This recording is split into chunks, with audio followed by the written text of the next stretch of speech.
ఎదురుగా ఉన్నది compound wall తిప్పింది మొత్తం 850 గజాలు. ఎదురు కనిపించేది function hall, Amberpet outer ring రోడ్కి దగ్గరలో.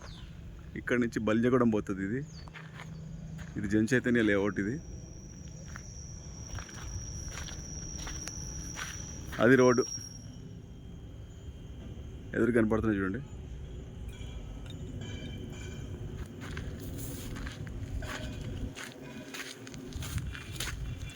ఇది ఫుల్ ఎల్ఆర్ఎస్ పేడ్.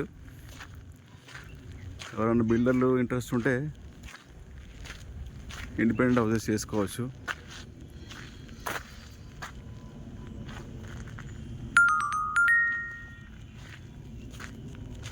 ఈ కాంపౌండ్ వాళ్ళే మొత్తం తిప్పింది. ఇది కాంపౌండ్ వాళ్ళు ఎంతైతే ఉందో పొడుగు అంతవరకు ఈ ప్లాట్. ఇది రోడ్డు, ఇది కూడా రోడ్. ఆ కారు పోయేది బల్జిగూడెం పోయే రోడ్. అది అన్ని షెడ్సే ఉంటాయి ఇక్కడ. ఇండిపెండెంట్ హౌసెస్ కూడా ఎవరైనా ప్లాన్ చేసుకుంటే చేసుకోవచ్చు. చాలా బాగుంటుంది. ఇది మంచి లేఅవుట్.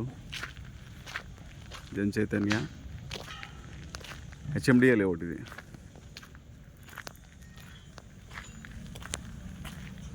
లారీ ఆగింది మెయిన్ రోడ్. ఆ పక్కది ఫంక్షన్ హాల్. అది